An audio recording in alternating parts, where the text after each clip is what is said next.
Class of 99, I'm usually...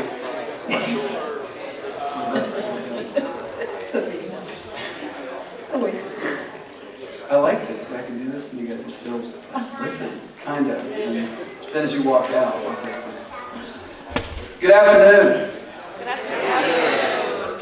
Do it again. Good afternoon. Good afternoon. I did that on purpose.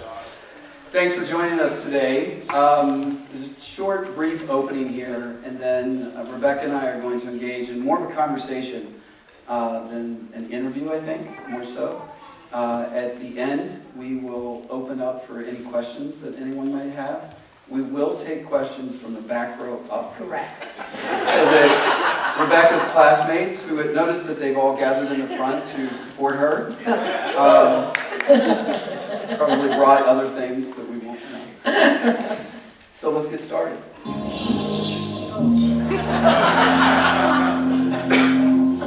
Welcome along to the final lowdown of the season. I'm Rebecca Lowe. In a moment, Carl Martino, Robbie L and Robbie Musto are going to give me 5 questions about the weekend's action, but we're going to start with the highlights and where else but this incredible title race. So a lot of people know Rebecca Lowe because she's the anchor of the lowdown and covers the Premier League. It's not a good start. Premier. I coached her for like 10 minutes. Premier. She was coaching me. It's Prem, not Premier. Prem League. Yes. This young lady also dabbles in a few other things while she commutes 3,000 miles back and forth every week, leaving on the weekends.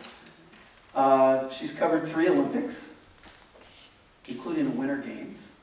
She's been on the NFL. She covered the Kentucky Derby, love the hat. And she appears with another Mercersburg alum, Michael Davies, in Men in Black. And it blazes. Men in Black would be so much better. If I was in Men in Black with Will Smith, that would be much better. This has already gone downhill. This is how some of us knew Rebecca.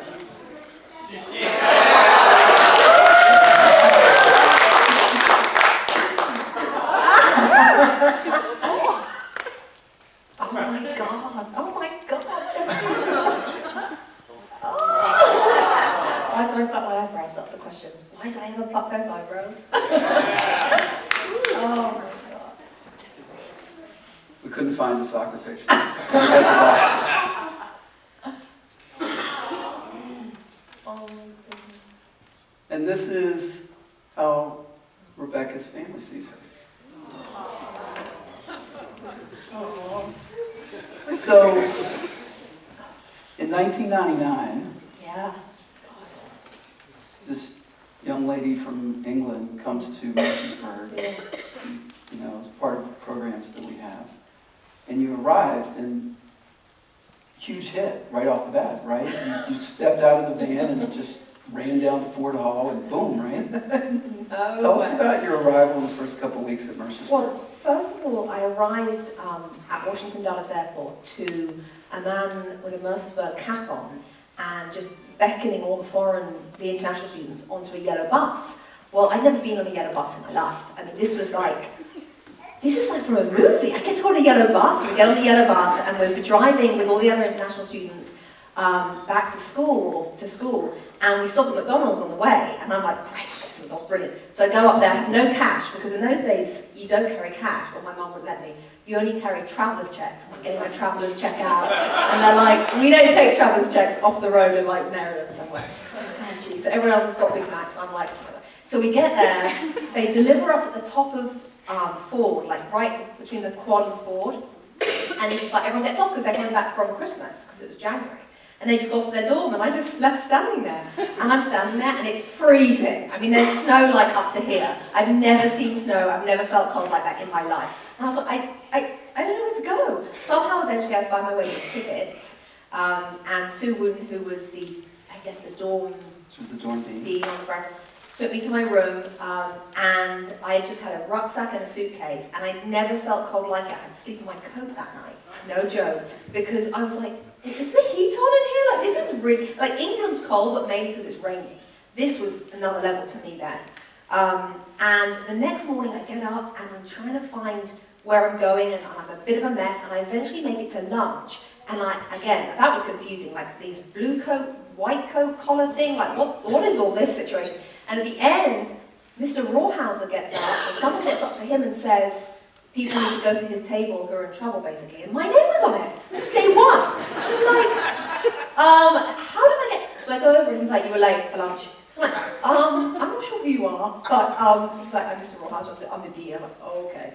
And he's like, you were late. I'm like, this is my first day, and I just don't even know where I've left my stuff. Please just forgive me this one time.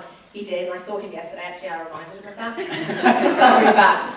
But yeah, and for the next 2 weeks, I wasn't really convinced that I made the right choice, because I'd come in the middle of the school year to this place where you guys were all so established, and everything was in a rhythm, and everyone was so set up. But I felt really, I was homesick for the first time in my life, and we didn't have cell phones, we didn't have, email was only just beginning. Email was only just beginning, oh my goodness. And I didn't know how to use it. And so I was kind of missing mum and just missing home. And then I found my girls and Tippets and everyone at the theatre and in Boone. Oh. And, life got a lot better after that. A lot better. A lot better, we can see from the photos. So you wind up being a declaimer.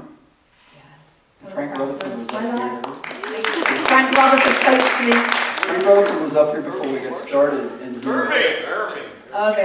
I'm sorry, she was a declaimer for Irving. Yeah, we won. Like most students. In the 90s. That's true. But Frank mentioned something before we got started about your tryout and what he said to the selection group. Do you remember what that was? Why they should choose you? Yeah, he said we have to pick her because if we gave her the phone book, then she would win. If we gave her the phone book to read out, she would win. Yeah, I didn't win. She should give me the phone book, frankly. But it was true. That was probably one of the most nervous. I mean, Selena did it, Matt. Like that was one of the most nerve-wracking experiences of my life. Certainly up to that day. I mean, we just put our heart and soul into that every night with Frank, virtually on this, where Boone was on the stage, and it was everything. Like everything here, when you're here, everything you do is everything to you, and that was my entire world. Declaiming for that couple of months, it felt like ages, was everything to me. And you did quite well. You finished third. I think it was third. Right, Yeah, placed third. it was Second. Second. Was it second? It was first and second. Yeah. So then you transition out of the winter. You've been involved in Stony Batter. You've declaimed, and this is when Mercersburg played girls soccer in the spring. We've got a Brit on our team. Yeah. Obviously, that means we've just immediately ascended to powerhouse status because you've got an English player on your team. Yeah. And how did that go? Well, it's funny, I've just seen Ali Woodward this come sit down. She was like the star player, and I just wanted to be as good as her. And I thought, maybe I can be. I'm English, I should be as good as her. And Katie Porter, who was also on the team. And Bill McClintock, who was our coach, bless his heart. I mean, he played me. I was terrible. I mean, terrible. To the point at which somebody saw me yesterday. One of the teachers they saw me yesterday, and they said, "Oh, I heard you weren't that great, but you were English, and he put you on the team." I was like, "That sounds about right," but I loved it. And I think Bill just knew I just really wanted to play. I really wanted to be part of the group, and just wanted to be around soccer. And it was so much fun. You learned to call it soccer, not football. I know. It's a bad habit to go back. So you depart, but yet you came back. A couple summers pass, and summer of 2001, Yeah. you wind up back at Mercersburg. Yeah. How'd that happen? That's Tom Dugan's fault, because he was working for the Mercersburg summer extended programs. Were you working for them then? Or I think, no, you were a coach, but you're working in every summer, and so you have to do this, you'll love it. And I was in the second summer, I think, in college, and I was like, yeah, I mean, that sounds, why would I not want to go back? I had the best time of my life, so I'm going to go back. And it was brilliant. It was, I mean, you were leading it, and you led an amazing team of people, friends for life, and I learned how to be with kids, and I learned to do whitewater rafting, which I've never done since, because I think I almost died, because Tom told me there was a rock with Elephant Rock where 7 kids had died the year before. Even though they hadn't, I've only just discovered this. But I would take my kids by that so quick. I was like, you guys want to row for your life. It was terrifying. So I've never done that since. I'll never do that again. But other than the whitewater rafting, it was a brilliant, brilliant time. And it gave me a chance to reconnect to this place. That even after leaving, having left 2 years before, I still felt quite far away from because I'd gone to college and life had changed so much, and it wasn't as safe and nice as it is here at college. And so to be able to spend the summer back here and meet new people, but meet old friends as well, was a perfect thing to do. Yeah. So transition, fast forward, you just jump right into being the face of NBC Sports, right? That's how that happened. There's a little bit of stuff happening between 2001 and 2013. So there's a huge story in this. I'm going to ask you to give us highlight, low light, highlight, starting with how do you get your first job? What happens? So my intention was to be an actress, and I met a girl at university who was 10 times more talented than I was, but she was the year below me. But we decided that together we could maybe become this sort of duo. There's a very famous duo in England called French and Saunders, but like a comedy duo, but they do sort of sitcoms and things. We thought, that's what we'll do, it'll be fine, I'll wait for you to finish, because she's a year below me, I'll wait for you to finish, I'll just get us an agent, and then you'll come in and it'll be fine, we're just going to be really famous and life will be easy. Because in 2002, things that were a little easier than they are now. Well, unfortunately, as soon as I left university, I got a job answering phones and various things at a sports radio station while sort of half looking for an agent, but knowing I had a full year. At the same time as answering the phones at this radio station, this friend Lucy, her name was, who was still at college, gave me a leaflet, which was a search for a number of various roles at the BBC, including a cast for a new sitcom and a search for a soccer reporter. But there was lots of other things. And she said, why did we go for this sitcom? Because, we're going to get it, obviously. And we should just go audition. And I was like, yeah, obviously. And she said, also, why don't you go for the soccer reporter thing? You love soccer. And I said, well, yeah, but I'm not a journalist. I have no intention of being a journalist at all. I want to be an actress, and that's what's going to happen. She said, yeah, but you love it, and there's not many women who do. Why don't you do it? And if I do something, Rick, I really do it. And it was a 12-page application, so it took me a long time to do it. I really put my heart and soul into this application, did it. Meanwhile, we had auditioned for the sitcom. Funny enough, didn't get it. And I carried on at the radio station answering phones and making people cups of tea, and forgot completely about the 12-page thing that I'd sent off for the soccer reporter gig. And about 3 or 4 months later, into my first year out of college, I got this letter saying you got through to the next round. I was like, what? Oh God, yeah, that thing I applied for. Oh, right, okay. So I had to watch a game of soccer on TV and then phone a number and leave a match report. I mean, I'd never done that in my life before, and it had to be 30 seconds on a voicemail, so you couldn't do it again. It was on somebody's voicemail. Did that, got to the next round, there was something else we had to do, and then I got to the final.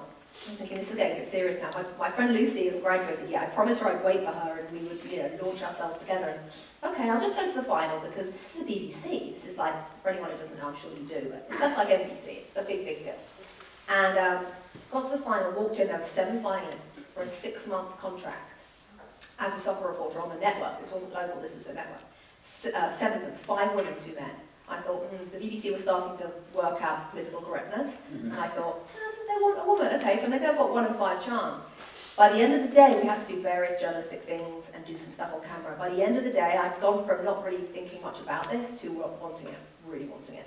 And as I walked out, I saw the BBC's name up in lights on the side of the building, and I really wanted it. And my dad had worked at the BBC since he was 21, but I didn't tell them that because I didn't want nepotism or reverse nepotism or any kind of link at all, so I wanted to do this, either get it by myself or not get it by myself. And I went home, that was a Saturday, and on Monday they called me and they told me I'd won. And I was just, that was one of those fall off your chair moments, if you're ever lucky enough to have one in your life. The direction of my life instantaneously went like that. And there was never a question I was going to take. It was a 6-month contract, it was an amazing starting salary for a 21-year-old, and it was the BBC, doing something I never thought I'd do, but I've got to do that. How can you not do that? So I called my friend Lucy, that leaflet you gave me, it's kind of your fault, I found one, so I'm going to do it, but don't worry, at the end of the 6 months, I'll be ready for us to, go off and be famous. Do the sitcom. Do the sitcom that we won't get. And the rest is kind of history from hand. But you had some road bumps. You step from the BBC, there's some work with ESPN, but there's a point where, if I remember right, you tell me that you get to this point, it's like, I'm done with this. I'm so frustrated, I'm done with this, I'm going to start a coffee shop. Like, Yeah. I'm just going to get out of this Yeah. right now. Well, yeah, there were a number of road bumps. One was after 4.5 years at the BBC, being the competition winner. I was always seen as the competition winner. So I hit a ceiling, I was never going to get higher. So I had to leave. I went to a company, a start-up broadcasting company, which doesn't happen very often in England, and it went bust after 2 years, and that's why it doesn't happen very often in England. So then I was like out of a job. Then I joined ESPN UK, but that was a really high-profile job as the sideline reporter for the Premier League games, which meant all the players and managers interviewing them straight after games, which is a pretty thankless task, and in my view, probably the hardest job in broadcasting in England. They don't want to talk to you. It's not like here where you can go in the locker room and they're media trained to talk to you. Then in the UK, we're very behind on, it's getting better, but we're very behind on that. So they always think the question's going to trip them up. And for the 4 years as the sideline reporter for ESPN, I had some really tough moments, especially with some of the head coaches. Intimidating and just not very pleasant at times, to the point to which I got to one day, my contract was running down and ESPN were going to hand the rights over to a different company in the UK who I was already in talks with to join. And I got home one day about 6 months before the end of my contract, and I said to my husband and I said to my dad, you know, I think I'm done. It had been building up for a long time. I'd come back from a game where both of the head coaches of that match had been very, very difficult with me. Mm-hmm. And post-match and pre-match wanted to see my questions, telling me they were going to walk out if I asked a certain question. One of them swore at me. It's just really bad stuff. And I'm just exhausted by it all. And I think, you know, I was never meant to do this. I managed to luckily get in here, and I had a good run, and I think I was 32, I think, you know, 31, maybe I'm done. And then I had this image of, you know, maybe I've always loved baking and something. Maybe I'll open a little tea room, a little coffee shop. Life was so much easier than travelling up and interviewing Sir Alex Ferguson, this huge Manchester United manager who made my knees knock together. That's how scared I was of him. Terrible. Life was easier. Within 2 weeks, my phone rang, and it was my agent who said, "Are you sitting down?" I just had a call from NBC. And then the life went in that way. You know, totally different direction again. No coffee shop yet, but it's coming. I feel like it might come. You're going to open the coffee shop in between gigs Yes. at some point? So how does the soccer specialist, the lead for NBC in this, wind up doing two different types of Olympics? 3 Olympics are involved, you know, the Winter Games, and it winds up on, you know, Sunday Night Football and the Kentucky Derby. Yeah. Where, like, how does that happen? The first Olympic Games, in my contract was purely Premier League. I signed a 3-year contract in 2013, purely Premier League, and that's all I concentrated on for the first 4 months until they said to me they'd had a change of plans and hosts, and somebody had left, and then they had a gap. And they said, we'd like you to go to Sochi, this is 2014, and be one of the daytime hosts for the Olympics. And again, you don't say, well, you know what, let's stay here. You're like, okay, I know nothing about Olympics and the Winter Olympics. I mean, I come from England, we don't even have mountains. Like, there's like barely any ice. It just, I don't know anything about Winter Olympics. And so I studied my behind off. And I went and I did it. And NBC is this phenomenal institution where the Olympics department, I mean, they have the rights to the Olympics until 2032. They paid a gazillion for it. It is their jewel, and they produce you to perfection. So I have an amazing team around me, which tell me what curling is, and they tell me about speed skating, and I learn so much from the people around me, thank God. Thank God. So that experience went okay, and so I think I just luckily got into the Olympic groove, and I was part of the thing, and then Rio happened. And I just, became the daytime host for NBC with Rio, and then the same thing for Pyeongchang last year.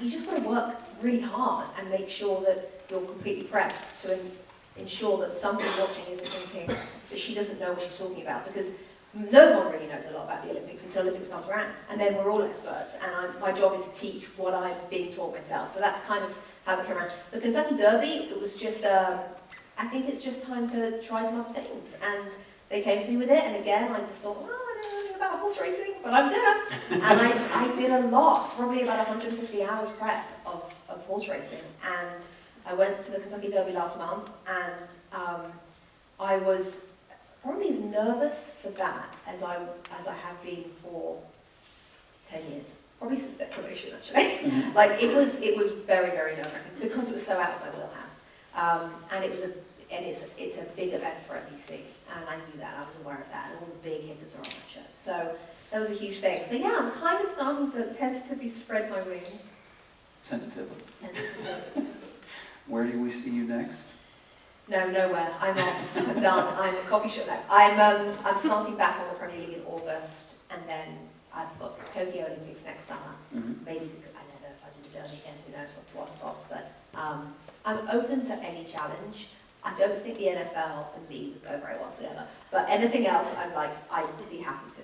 You've had some good commentary at some of the NFL games, though. Yeah, but it's mainly about the fact that I don't know anything about it, and Yeah. everyone just takes the mickey, which is fine. That's the career. Let's talk about the essence of who you are, though. I mean, obviously there's a work ethic. Obviously, I mean, when you're covering the Premier League, you're leaving, you're traveling 3,000 miles. You're flying from your home on the West Coast to Connecticut. You get up the next morning at 3:15 in the morning. You do that, and then you fly back. And you're doing that every week. For how long? Early August and mid-May. Okay. Yeah. With a few breaks. Yeah, in there, a few you breaks. know. Usually one weekend of the month. Yeah. Right. So in one sense, it's this, it's like, oh, look at this glamorous life that this person leads. In another sense, you're a working mom. Yeah. You are a woman, sometimes in a man's world. Always. You feel that, right? Oh, since day one. Do you think those soccer coaches would treat the male reporters the way they were treating you? No, and Rick, it's changed a lot since I left England in 6 years. It's come a long, long way. When I left England, what I experienced was widespread amongst the handful of females who did my job, handful. There's now 10 times as many females who do that job, and those instances are much, much less. Time moves on and generations move on and things become, if you talk about problems like that and you talk about prejudice, then at least that opens a conversation. It does begin some change, as we know.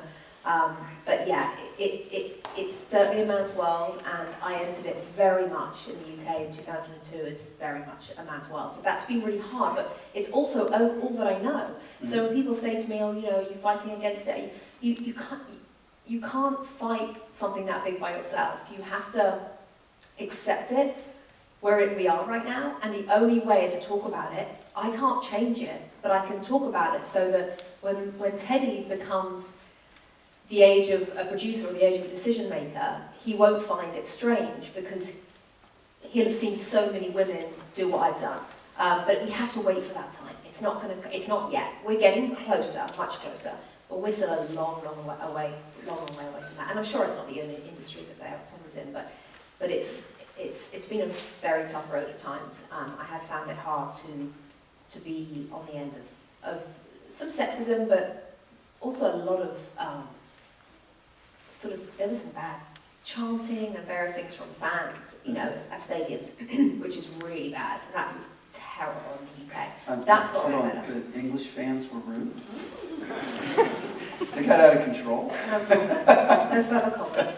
Yeah, so there was some tough times. But yeah, a working mom. Yeah, it's an Tell me interesting about job. that. What's the challenge there in terms of being a working mom? I mean, I think everyone in this room who's a mum, whether they work or not, there's a juggle in your life because you have, as soon as the child arrives, you have this pull that's absolutely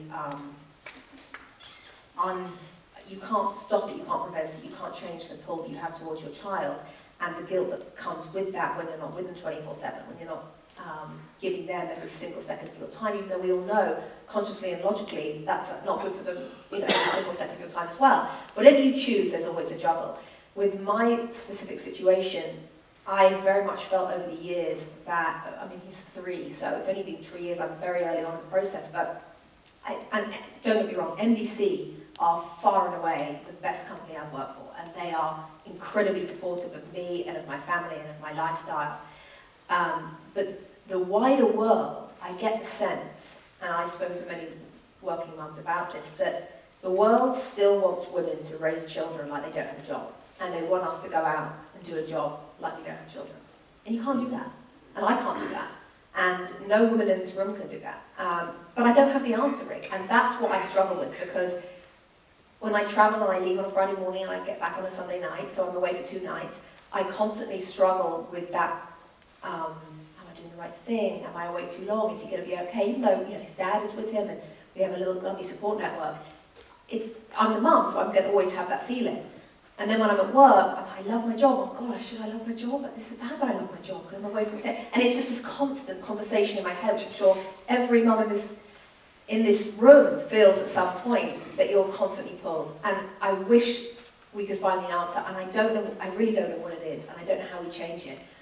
But what I do know is that if we continue to talk about it as similar to the sexism problems and the prejudice problems, then it will help the next generation. And I really want Teddy to see me working so that when he grows up and if he finds a woman and he finds a wife, I want him to not expect her to work, because not that, but just be accepting of if she wants to have a career, because that's what everyone deserves, if that's what they choose to do. It's a really, really hard job. I feel like I never stop for 2 minutes because if I'm not at work, I'm with him. And both of which are wonderful existences, but long gone are those days where I read a magazine. In fact, I got on the plane to come here yesterday, and I got to the airport, and I only ever go to the airport when I'm working, and I always have my stats and my laptop, and I sat there and I was like,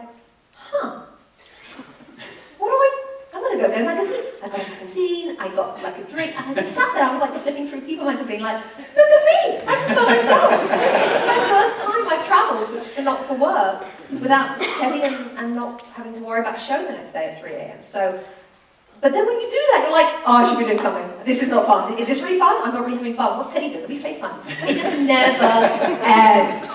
And it's exhausting, but it's rewarding, and I wouldn't have it any other way, but I've tried to search in my mind for a solution to how I can do it, and I think the only part solution a woman can try and do is try their hardest to find some sort of balance. And unfortunately, you can't have, I don't think you can have it all. I really don't. I haven't got it all. I have a balance that some days does that, some days does that. It's too much of one thing, too much of the other thing. I'm really struck. I want to get it a little bit more even, and I'm working on that all the time. I'm evaluating, my husband and I are constantly evaluating our lives and how we balance our lives with Teddy. Have we got the balance right? So that's a constant evaluation. Some things have to go, some things have to be sacrificed, and that's just the way it is, unfortunately, as a woman. And for example, my husband just went to England for 4.5 months. Right. To work at a Premier League club, which was a dream move for him, and I was like, you've got to go, there's no way you can't go, we'll make this work. Not one person said to him, you're leaving Teddy for 4.5 months? Can you imagine if I went away for 4.5 months? You'd be like, I would be inundated with people saying, you're leaving your kid for 4.5 months? Like, oh my God, what kind of mother are you? But no one says that to the father. We are so far away from any kind of real equality, let's be honest. But we just have to keep battling away. Right, ladies? So let's play a game called Best and Worst. Oh, goodness me. Okay, games. You like games? I do like games. Yeah. I don't like surprises, this doesn't sound like a good game. Best part of your job? Doing something that when the alarm clock goes off at 3:15 in the morning, I don't want to press snooze. I jump out of bed. Doing the privilege of bringing something that people feel so passionate about directly to them is magic. I mean, people would give their left arm to do it. I mean, I am so blessed with the job. It's a great, great job. Yeah, and you may have already answered this one. Worst part of your job? Getting up at 3:15 in the morning? No, that's actually not the worst part of the job. The worst part of the job is probably the fact that I haven't had a relaxed Christmas in 17 years. I mean, I've worked the day after Christmas, the day before Christmas. I mean, New Year, I haven't seen New Year in 10 years. I don't remember the last time I saw New Year, and I'm too old for New Year anyway. But Christmas is something that, and I've got 3-year-olds, so seriously, if you go to bed past 9:30, ever. Except last night, which was not my fault. Disclaimers.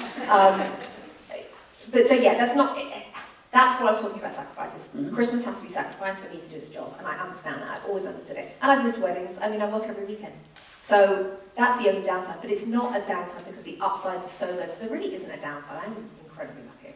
Okay. Best part of your experience at Mercersburg? Well, first straight away meeting these amazing people is the first thing. And being blessed to just be to have been a part of the history of a place which I can't even begin to describe to my husband what makes it what it is. It has, I was talking to Frank about it a minute ago, this place has an essence which you sort of absorb when you're here. I mean, I was here for 6 months, Rick, and yet I am more connected to here than I am to the place I went to in England for 10 years. So it tells you something about something in the air that everybody catches and soaks into them, and it becomes part of them for life. So I think the best part of my experience is just to have had it, to have been able to be a part of it. Worst part of your experience at Mercersburg? Not winning declamation. The worst part was probably I got really badly injured playing soccer, and I ended up in the, what do we call it, the place where you go, The health center. Health centre, for like 2 weeks. It was really bad, and they thought I'd broken a bone in my spine. It was awful, and I couldn't walk. That was awful. And turned out I'd ripped both my hamstrings off at the same time, which was not fun, which I found out later when I got back to England. So yeah, that was, Tom's like laughing, he's getting close to the Of course he is. So that was pretty bad, because I missed a lot of things. I got to do senior trip, but I missed quite a few bits and pieces of the kind of build-up to graduation, so that was the downside, but other than that, there was nothing else. And I have to throw this one in for purely selfish reasons. Best part of your experience at adventure camp? Oh my goodness. Not whitewater Tom rafting. Gosh, I mean, there's so much. You packed so much into that time. I think making the counsellors and, again, creating friends for life, the camping trips, again, we don't camp in England. I mean, there's nowhere to camp. No one does that. So putting tents up, I put tents up, like doing stuff I'd never done before. Never going to You go. did a lot of things you did. I did a lot of things. I taught a lot of classes that, looking back, I'm not sure what I taught in those classes. Like, we did like radio classes, and I think I just let kids play music for about an hour. But, you know, that was good radio. So yeah, I think we looked at arts and crafts. Oh my goodness, I'm the least arts and crafts person, but the kids loved it, apparently. Worst part of your experience? No, zero. The rafting. Oh, well, yeah, obviously the one was wrong. I still have nightmares about that now. We have it quite near where I live, and people say, George, should we go and do like a weekend whitewater rafting? And I say, sit down, let me tell you about Elephant Rock, okay? 7 kids died. And now he tells me they didn't. I still can't believe that. For 20 years. Terrible. Full disclosure, by the way, Rebecca and I really didn't know each other when she was here at Mercersburg. It was one of those situations where you know of someone. And I got to witness declamation that year. It's one of only 3 times, I think, in my 26-year tenure here at Mercersburg that I've chosen the winner. But everybody walked out, knowing that yours was good. Andrew was just... So Rebecca shows up for...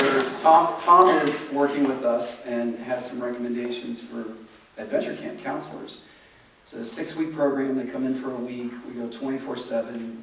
It was before the IRS got involved, so we didn't have to worry about hours and things like that.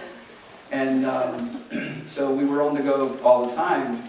And not going to lie, with Rebecca's arrival and the first couple of days of counselor training, Tom and I might have had a quick conversation. I might have said, "You'll be able to do this, right? Or, keep up with the pace." It's like the best counselor. And she... And she did very, very well, honestly. But that's how we got to know each other. It was intense. You're an intense leader, Rick Hendrickson. You have high standards, and it's right. Yeah, you see the boys over there are like, yeah, he is. Thank you. Now I can say this 20 years ago. I couldn't say I was scared 18 years ago. I was going to say, what did you tell me? You said when you first met me, it was intimidation and trying to figure out exactly who this wrestling coach was. Yeah, scared the living daylights out of me. Absolutely. But you're like a teddy bear inside. You know?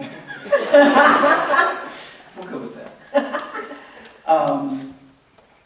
Any final comments? I'm going to open it up to questions. No, I don't think so. It's a very surreal weekend. It's been 15 years since I saw you and most of the people, and it's one of those, like, it's everything when you go back in time or go back to places in your past, and they're never as good as when you were there, or things are never as good, and people are never as great. But coming back here, everything has been better than even I remember it to be. It's just the greatest place ever with the greatest people. So it's just so glad I'm here. Oh, we're glad you're here too. Thank you. Thank you. So.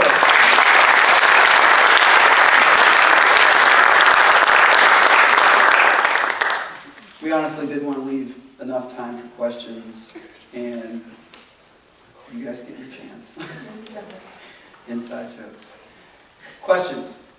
I'll call as I see hands raised. And any question is fair game. I think Rebecca even has, you might know she has some opinions about certain teams that she covers. Yeah, okay. When you are studying for a subject you have no clue about, I mean, yes, I know you study very hard, but is there a particular technique? Is there a pattern? Is there something that you use that gets you on your way? Yes, there is. It's a long-winded one. It's called handwriting, basically. I don't use a laptop. I don't go near a laptop. So, for example, for the Olympic Games, I'll be sent a document which is about 1,000 pages long, which has about 25 pages on every sport, and there are so many sports at the Olympics. And I will painstakingly have that here, and a pad of paper here and a pen. And I will go through every page and pick out the one thing, or the no things, or the three things on that page that for my specific role as the host, I think I will need. Basically, big picture storylines. And I write them down under the heading of that particular sport. And I will do that, and it will take probably about 3 hours per sport. And then I'll collect all of them in a file, and I'll just read them over and over again. But the actual action of handwriting things out has just always been my way, puts it into the brain. And you don't even realise it goes in until later on down the line someone says something. You're like, oh yeah, didn't he do that in the '86 Olympics? And you're like, oh, where did that come from? But it's because you've written it down, that you kind of, and I do that with the Kentucky Derby, I did it with everything, and it takes forever, but that's just always been the person I am. Really thorough to make sure I've covered everything. Yeah. Just to follow up, do you do that for the sport in general, and then do you go to each individual person that you're going to be reporting on? Because for each event, do you have to know anything about the people that are in the event itself, or is it just the sport in general? It's both. It's the sport in general, then it's the key people, so usually Team USA athletes, if you're talking about the Olympics, or the best riders, if you're talking about the Kentucky Derby. And then I go into the bios that I would be given by the research team of those people, do the same thing with them, so transfer that onto another piece of paper, and then I'll basically Google the names and read every article in the last 2 years written about either that Olympian or that rider or the soccer player, whatever it is, so that there might be an anecdote that the researchers miss. They don't miss a lot, but if they did, or something that I see in a different way to the way the research guys see it. So I can think of a question, because I'm trained in a different way journalistically to researchers who are trained with facts. I'm trained to try and get a good answer. So I might read an anecdote and think, oh, hang on, if he wins and he comes on the show, I could ask that one around because I've read that in that way. So I make sure all the latest articles right up to date, and always look at their social media. It's key to look at social media of all these people. Okay, so you don't take this book with you of notes then, right? You just study it and study it. I take it to the event. You do? Yeah, I would take it, so I took it to Pyeongchang, and it would be in my hotel room, and then every day when I go in the studio, I have a smaller notebook. So every night, I look ahead to the next day's show, and I know who we might be having on, who might, like Shaun White, okay, he's snowboarding tomorrow, he might win, he might come on the show. So I go over what I'd done a couple of months ago, and I kind of tuck it down, and then there's like recent storylines going on, so you're kind of keeping across them. It's a lot, and you have to be super organised to make sure you haven't got... The biggest piece of information I was told by Dan Patrick, the host of Sunday Night Football a couple of years ago, when I went to the Olympics for the first time, he said to me, do not overdo it, don't over-prep, it's the worst thing you can do, because you really, if you're interviewing a Shaun White, you're only interviewing him for 3 minutes. That's really going to be only 4 to 5 questions, but always prepare 7, just in case he's not feeling very chatty and you do not want to have no questions today. So you don't need tons of information, you just need salient points and key moments, and then try and find something that no one else has. That's what I try to do by reading back years of articles with them, to try and find something a bit different. Speaking of Dan Patrick, the two of you have this competition because you appear on his show periodically. I do. And you are working on your American accent as Sure. he works on his British accent. His British accent, a bit like most people in the front rows, is terrible. My American Balanced accent, off by your Valley Girl accent. my Valley Girl accent is definitely a work in progress, and now I'm not going to do it right now. Why not? But I do it a lot. But I mean, it's like it really needs a little practice. And you have to go really like that. It's got to go really up and then really down. See? So Dan and I have this thing every time I go on his radio show, and I'm definitely winning because his English accent is horrendous. It just sounds like all of the way you guys do it so far. They all slipped into the British accent. I've been here 2 minutes, and they were all like, hello, how are you? Especially John. Well, Hello, mate. How are you? I'm Congratulations. It's been about 20 years. About that. Congratulations Thank on all your you. success. Thank you. I have a follow-up question to the research questions that were just asked. When you were in Kentucky, did you place any bets, and how'd you do? So good story, great question. Yes, I placed $20 on maximum security. And I'm like, aha, I got $200. I'm like in the money, and I'm at the winning post in the little house where the bugler guy stands, because I had to go and interview the winning owners in the winner's circle. And I'm there, and he finishes, and I'm like, I think he went off at 5-1. He went off as a favourite, but I had a bet on him at 10-1. I was like, loving it. And then, of course, everything happened. I'm like, God's sake, are you serious? The night before, my mum had called me from England. She's like, darling, I'm going to put £10 on Country House. I'm like, Mum, you might as well literally burn your money. Like, I've done a lot of prep with this Kentucky Derby. Country House, Mum, is not going to win, all right? So then she's like, okay, darling, I won't bother. Friggin' Country House goes at like 64-1. My mum's in England like, hello, it's like £700. So now I just paid for my mum to go to a Broadway show yesterday in New York because I felt that bad. She's like, darling, did Country House did win, didn't it? So yeah, and so basically she lost because she didn't put it on, and I lost because I had the winner that ended up not being the winner. But that was a crazy derby, and it was my first derby. Also crazy was that I was in the middle of rehearsing, and I'm really in the zone. As I said to you, I'm incredibly nervous, and I'm like in the zone, and this producer I've not worked with before is in my ear, and I hear this, Rebecca, and I'm like, who the hell knows me at the derby? I've never been here before. And I turn around, and there's this girl, kind of woman, waving at me, and I'm like, oh my gosh, Dina Morano, class of 99, most of them. I'm like,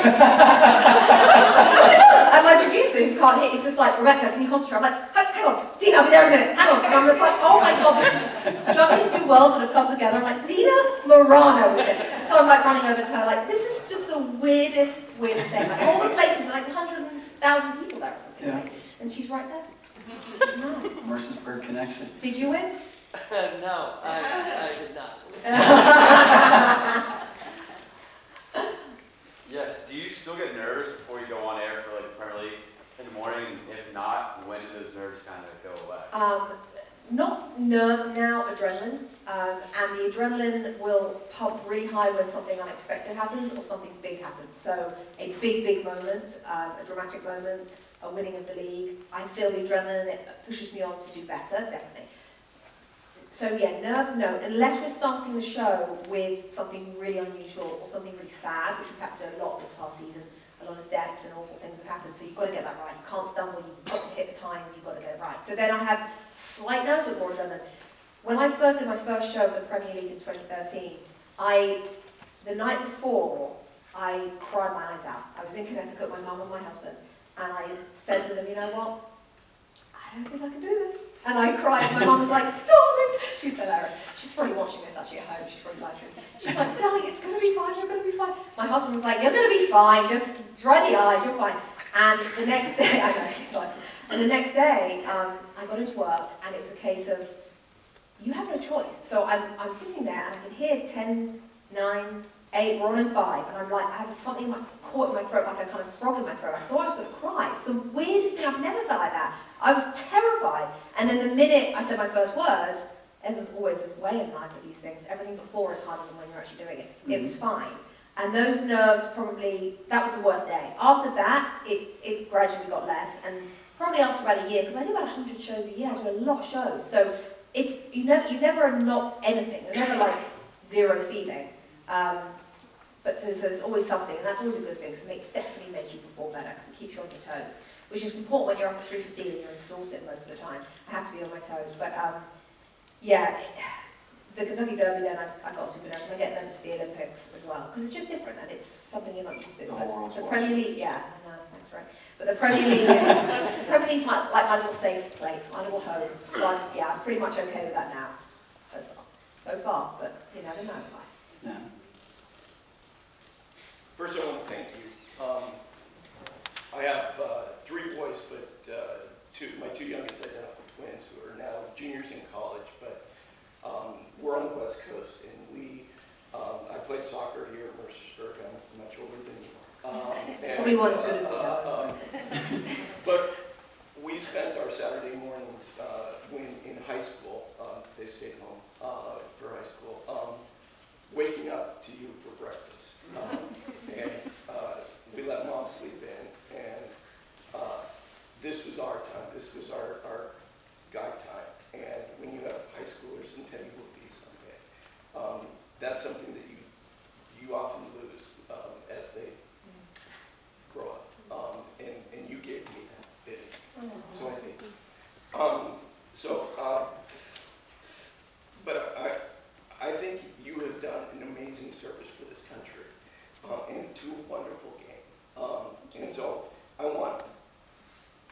those who aren't fans here to have a sense of appreciation. So can you, I suspect the answer, I don't know the answer, but what ratings were in 2013 versus what they are today? The ratings? Yeah. Yeah, it's... I mean, yeah, I suspect that it's astronomical, the growth and the popularity. And you are the voice, you are the conduit. And you know, I'm from Seattle, and we had Arlo. We had Arlo first. We did.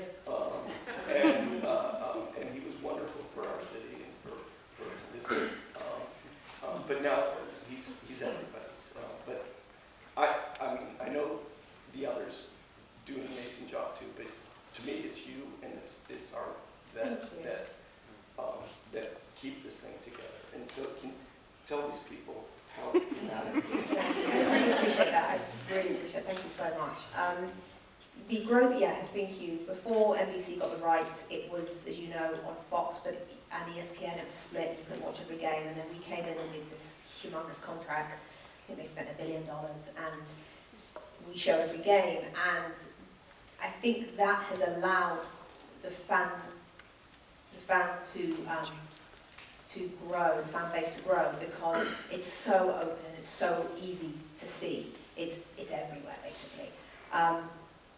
And there's as you will well know, there's people like yourself who know soccer intimately, and then there are a whole new group of people who are coming every year, which is a real difficult balance. And probably the hardest thing about my job, actually, when I first arrived, was trying to strike that balance between talking to you and talking to somebody who'd never seen soccer and had been told to watch it one day, and make sure I didn't talk down to you, but didn't over-confuse them. So it's finding a way on a subject that I know so well that it's very difficult to strike that balance. That's something I found really difficult. Viewers-wise, yeah, it has risen every year. It continues to rise. I think we've broken every record that there is in this country for viewership of soccer. And I think our final day that you saw there, maybe 2.5 million or something, I think it was a record. So a lot, you know, it's big, and I've noticed it purely in year one, where I would see the odd soccer shirt around and the odd person would say something to me, and the difference between year one and now, when I see people out, is tremendous. And you know, there are moments when you're like, I was telling somebody, when you're kind of getting your milk from the supermarket and you've got your hair straight back and you're in your yoga outfit, and they're like, oh, Rebecca, can we talk about Tottenham? And I'm like, sure. Oh my God, hang on, I'm in my yoga outfit thinking about my kid. Like it still surprises me that there are people that know about it, because when I came here 20 years ago, I had to go to Mr. Kemper's house with the Danzigers to watch the Champions League final, because no one else knew it was on, where to find it, cared about it. We were the only ones who cared about it. And now I speak to the boys up there who I went to watch play this morning, they're like, oh, we love the Arsenal, we love it. We're having massive conversations about the new signing for Man United. I'm like, this place wasn't happening 20 years ago. So for me to get stuck at, get caught at the milk area of the supermarket by a lady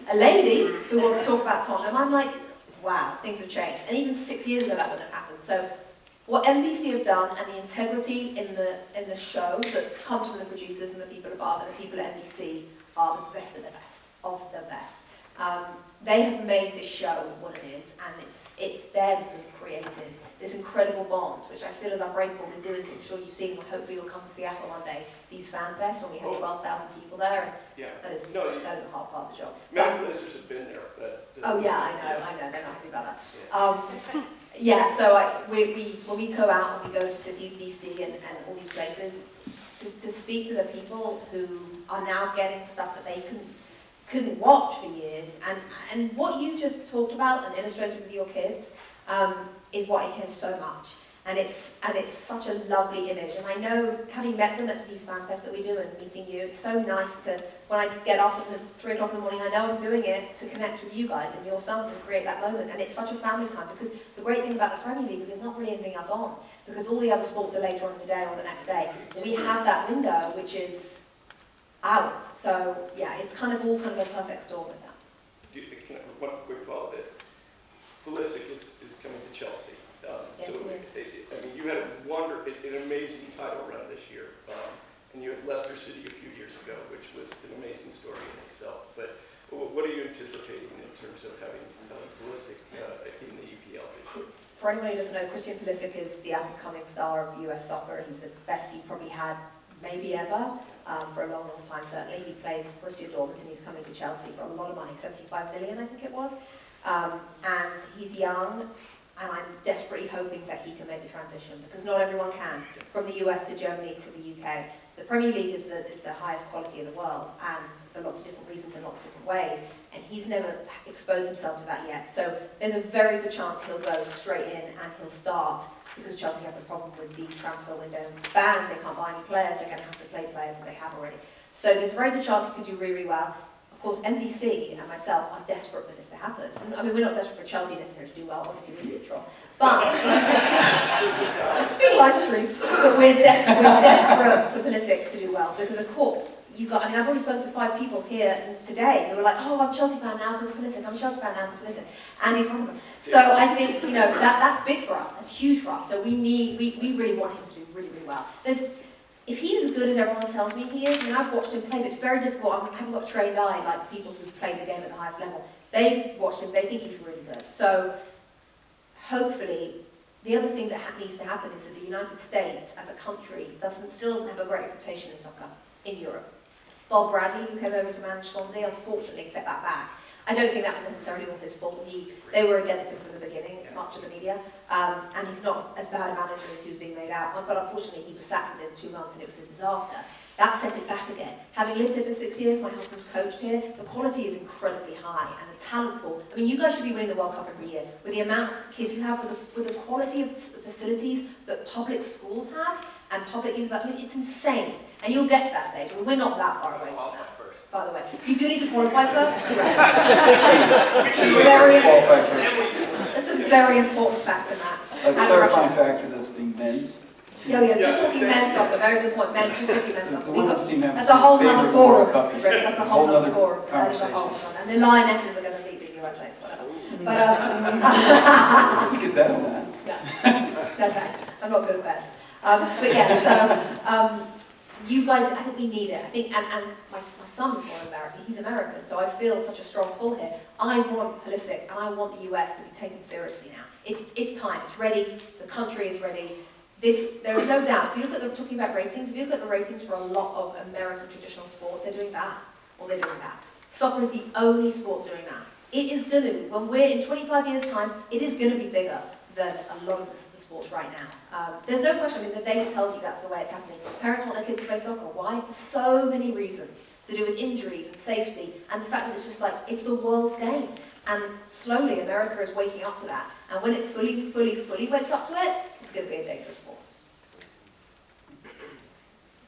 Reed. Hey, Reed.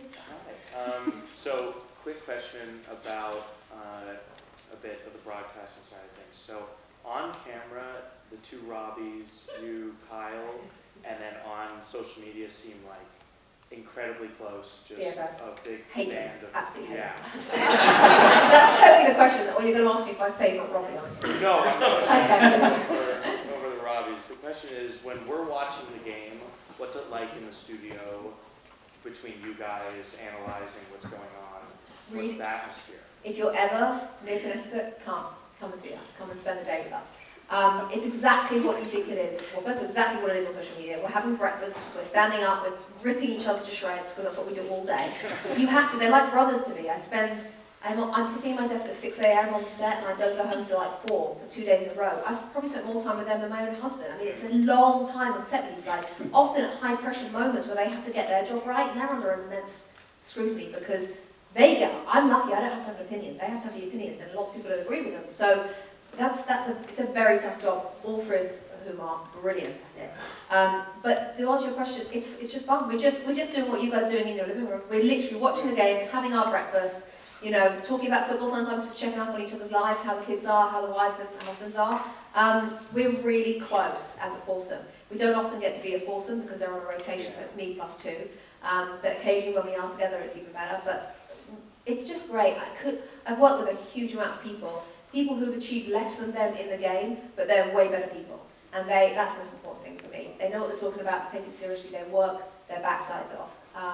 And they're wonderful to walk into work every single day with. So we're having fun, but come down. If you guys are nearby, please come and spend the day with us and watch how it goes out, for sure. Take a couple more questions. Will. So we're fortunate in our country to have, in our sports, that we have certain parameters that help us avoid things like administration and massive debt issues and things of that nature. Like we're seeing with Sunderland or ownership like Charlton, things like that. Do you ever think that England or European soccer in general is going to get to a place where a salary cap or some of those other elements are there that'll stop things from like Blackburn and whatnot happening? No, I don't think so. I don't think salary cap's ever going to happen for, I mean, it's a long and involved answer, but no, I think it's gone way too past that in terms of player power. I think what needs to happen and what will have to happen at some stage is much more due diligence on the owners coming into the game. So the likes of Charlton is a perfect example, Sunderland again. When these owners choose to buy a club, unfortunately there have been American owners who've done. Randy Lerner, Ellis Short at Sunderland was a perfect example, Americans. But there have been lots from all over the world who see it as a quick buck, and it actually isn't unless you do it right. But because they've got a fairly decent looking resume of business, they're allowed to just take over the club. And what we have to remember is these clubs are not business. I mean, they're businesses on paper, but they're not businesses. They're hearts and souls of communities. And they hold people's that they are the passion that kind of binds a community. They really, really are. And when it goes wrong, it breaks up a community, not just with unemployment, but it just fractures the community. It's so devastating. So there's already some rules that have come in who can take over, but they're nowhere near strong enough, because we're still seeing it. Blackburn, we're still seeing it every year. These big, big clubs who are run by people who are not with the best intentions. So to answer your question, I think we're long past the salary cap, and that's not going to happen. But there needs to be, and there will be, stronger rules over who can buy football clubs. Yeah, moving forward. Class of 99. Oh, is that Go ahead. Much more Think shallow. of something. Mine's much more shallow, my question. My husband asked me to ask you, Rebecca, Robbie Earl, as cool as he seems. Coolest guy in the world.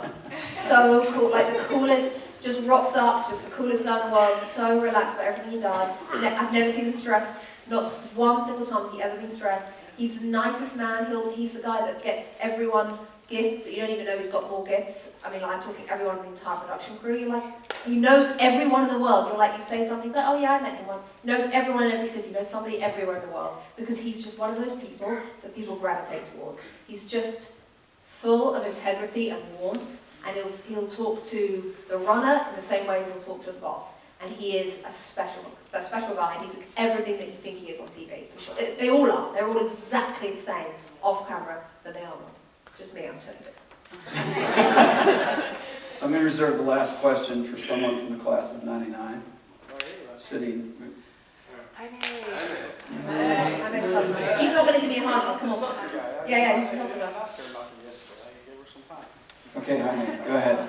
You're representing your class, Jaime. I'm actually going to represent a little bit of Spain, but I'm curious if you ever got a chance to interview Marcelo Llosa, because as you know, he coached Bilbao for 2 years, and he has a reputation that I know for a fact is true for being very, very, very out there.